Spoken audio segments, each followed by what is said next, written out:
encontraron a María y a José y al niño acostado en el pesebre. Iniciamos el año con la solemnidad de Santa María, Madre de Dios.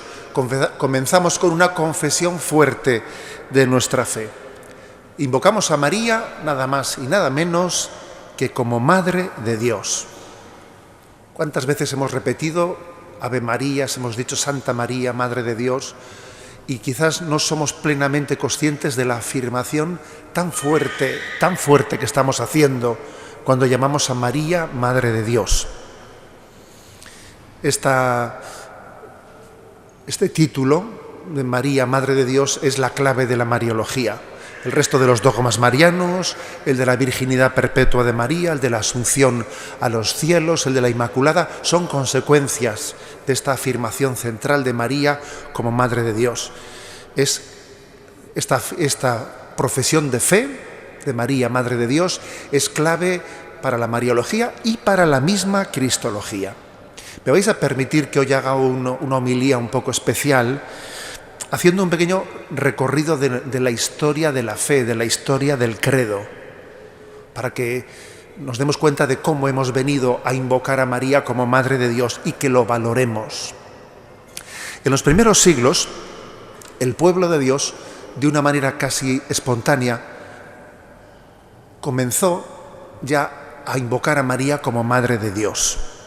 En el siglo IV, de una manera ya generalizada, se oraba a María como Madre de Dios. Es más, poseemos un papiro del año 250 encontrado en Egipto, en el que está ya esa oración que hoy en día conocemos como el Subtum Presidium: bajo tu amparo nos acogemos, Santa Madre de Dios.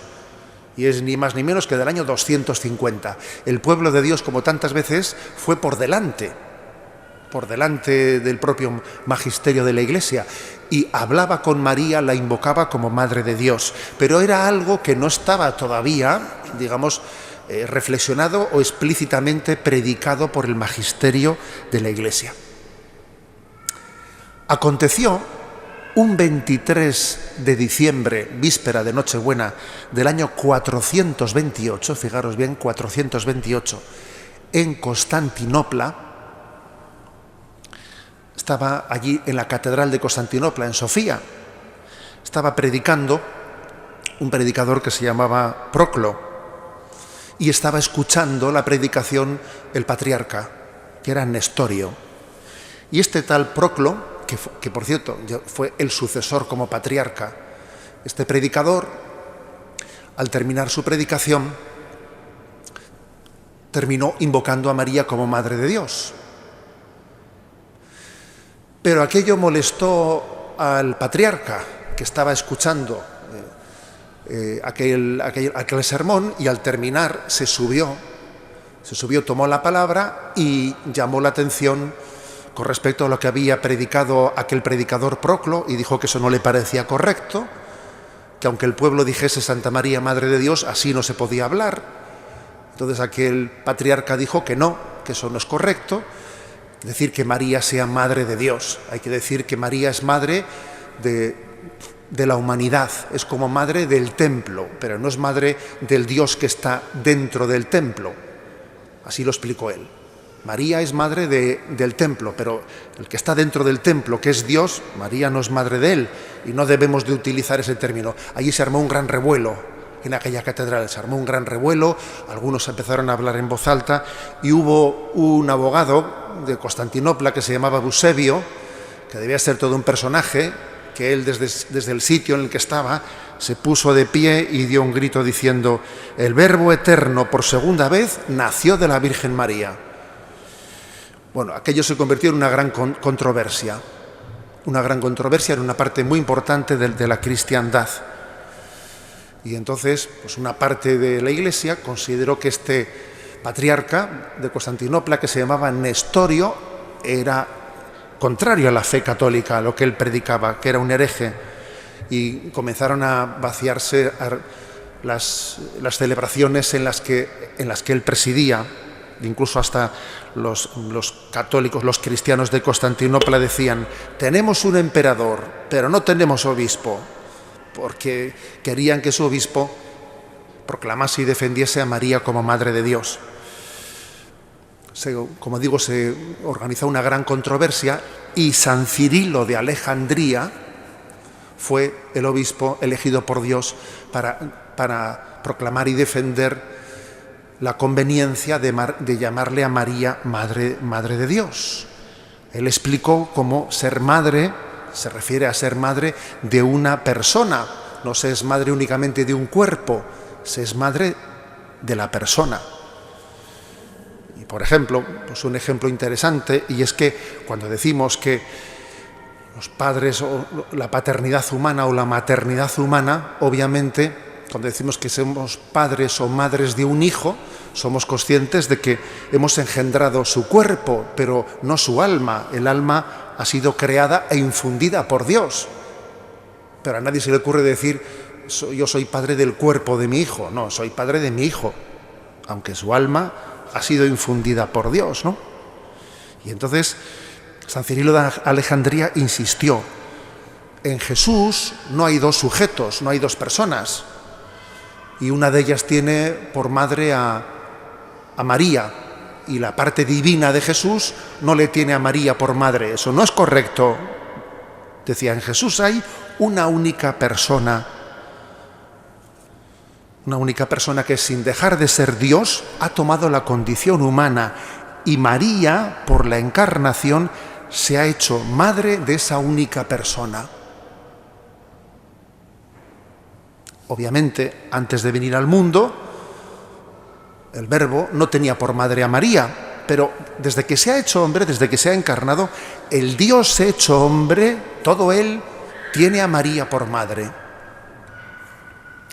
Fijaros qué predicación tan nuclear, tan importante para entender el misterio de Jesús. Bueno, en aquella gran controversia se acude al Papa para que el Papa decida. Era Celestino I, y el Papa decidió a favor de San Cirilo y en contra de Nestorio, diciendo, Nestorio divide a Cristo, como si en Cristo hubiese dos personas, y como si María solo fuese madre de una persona y no de la otra. No, en Cristo solo hay una persona, y María es madre de esa persona, y por eso es madre de Dios, porque esa persona es divina. Y para que esto quedase plenamente afianzado, se convocó el Concilio de Éfeso en el año 431, 2 años y medio después de ese incidente de la catedral, 2 años y medio después de que aquel abogado Eusebio se levantase y protestase. 2 años y medio después hubo un gran concilio universal, un gran concilio al que asistieron todos los obispos y en el que se reafirmó que en Jesús no hay dos sujetos, uno humano y uno divino, hay una única persona divina que ha tomado también la naturaleza humana. Y María, por la encarnación, se hace madre de esa única persona, es madre de Dios. Por eso que rezamos tan fácil, Santa María, Madre de Dios, es algo sagrado no solo para entender a María, sino también para entender quién es Jesús. Lo que está en juego es comprender la redención de Jesucristo. ¿Quién murió por nosotros? ¿El Dios hecho hombre o un hombre Jesús dentro del cual habitaba Dios? No, pero es Dios hecho hombre el que ha entregado su vida por nosotros. Es una historia hermosa, la de la confesión de la fe. Es hermoso, es conmovedor ver un pueblo de Dios como aquel al que le importaba la fe, que no se dejaba arrastrar, como nos ocurre en nuestros días, por ideologías políticas o ideologías de otra índole que nos distraen de lo principal. Era un pueblo al que le importaba la fe y la caridad. Y es conmovedor ver cómo lucharon y cómo celebraron, después de que en Éfeso se proclamó Santa María, Madre de Dios, la gran fiesta que hubo todo el pueblo con antorchas rodeando el lugar en el que la Iglesia había hecho esa confesión de fe. Quizás debiéramos de conmovernos cuando en el Ave María decimos Santa María, Madre de Dios, asomándonos un poco al misterio de lo que eso supone, llamarle a María, Madre de Dios, y hasta qué punto Dios en la encarnación se ha implicado plenamente en nuestra condición humana, cómo Dios no se ha superpuesto en la condición humana, sino que se ha integrado plenamente en ella.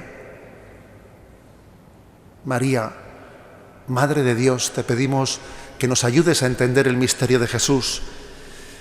Te pedimos que cuides este año nuevo que comienza, que cuides nuestra fe, que nos ayudes a dar lo mejor de nosotros mismos en el ejercicio de la caridad. Te pedimos, María, en este primer día del año en el que oramos por la paz, que es la jornada por la paz, María, Madre de la Paz, que guíes y custodies la paz de nuestros pueblos y a nosotros nos hagas instrumento de paz.